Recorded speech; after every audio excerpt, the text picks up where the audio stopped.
What we don't have in this country is sufficient civic education. Yeah, People do not true. know these things. Welcome to today's episode of Real Estate in Kenya. My name is Sarah Wahogo, CEO at Username Investment Limited. Now, today is a continuous from our previous video.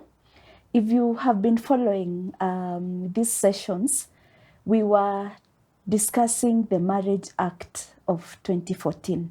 And Wakili was very clear that these matters, as much as they are matters of the heart, they should be matters of the head as well. Yes. Yeah, so it's very, very important to make the right decisions because these decisions impact the quality of your life.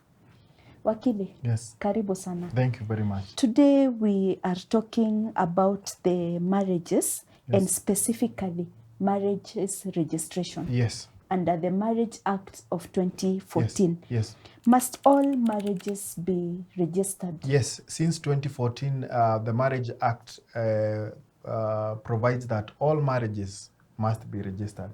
Whether it is customary marriage where you go and pay dowry, after that entire process, you must register a marriage. Islamic marriage, Christian marriages, the same. But of course now the emphasis is more on customary marriages because that is where you find there was previously no form of registration.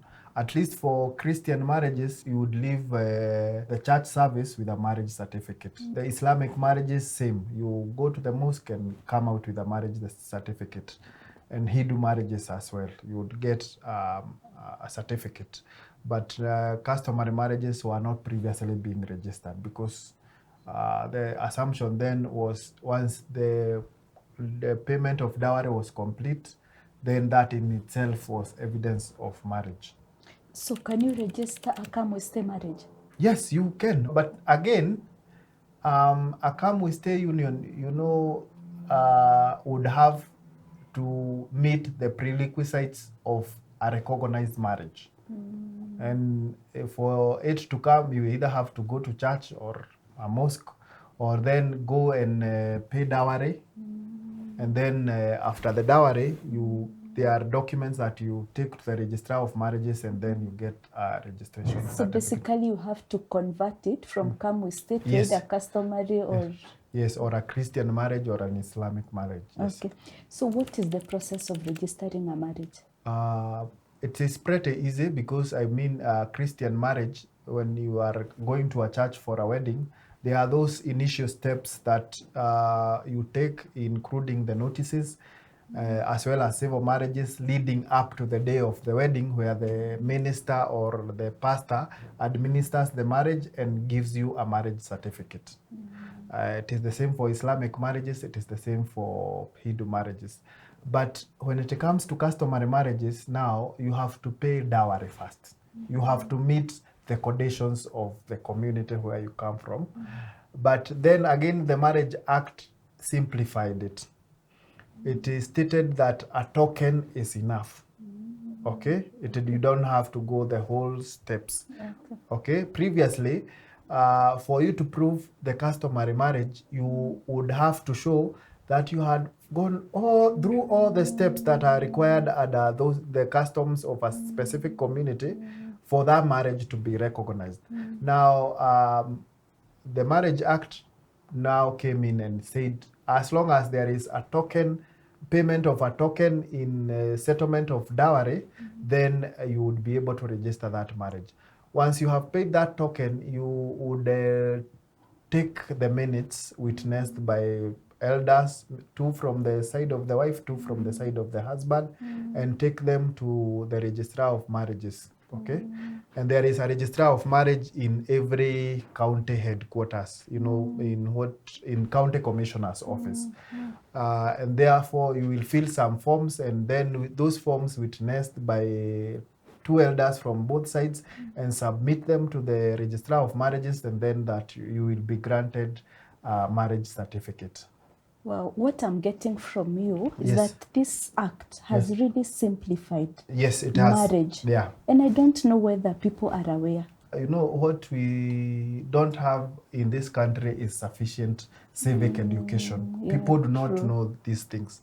For instance, our parents in the villages, most of them do not have marriage certificates unless they went to church.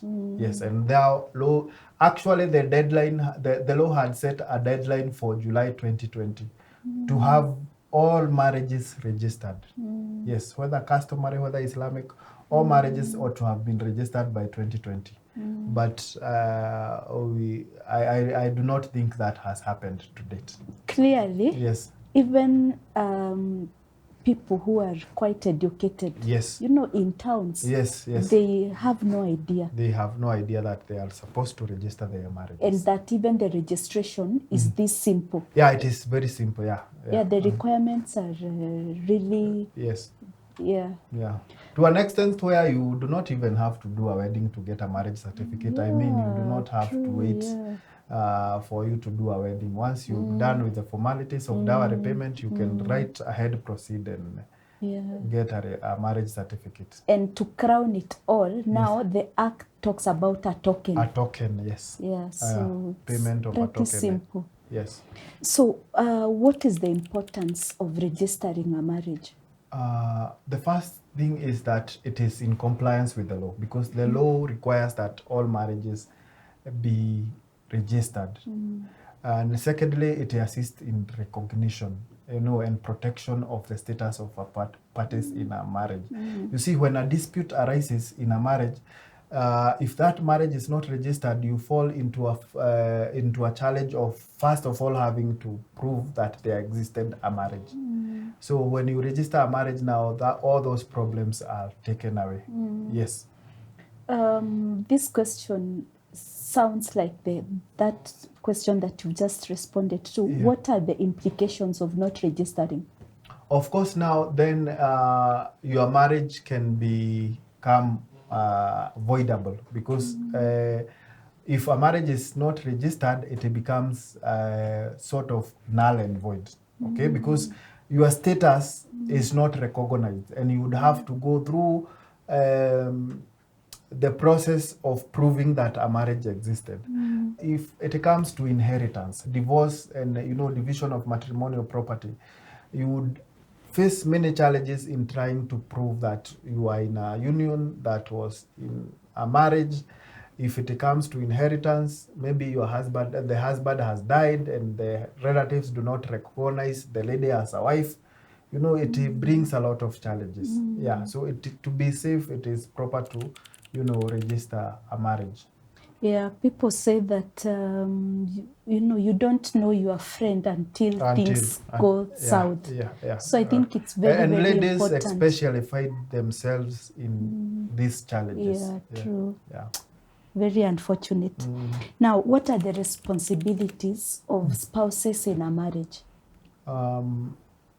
First of all, The rights and responsibilities. We would have to go back to the Constitution that provides that parties are equal at the time of marriage, during marriage, and after dissolution of the marriage. So that it entitles each party to a marriage to equal rights, whether to property and everything that is associated with that union called a marriage.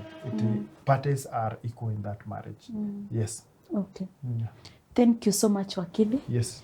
As usual, we are so grateful for taking your time to enlighten us. You are welcome. Viewers, we have come to the end of today's episode of Real Estate in Kenya. I hope that you've learned a thing or two. Thank you so much for watching. See you in our next video.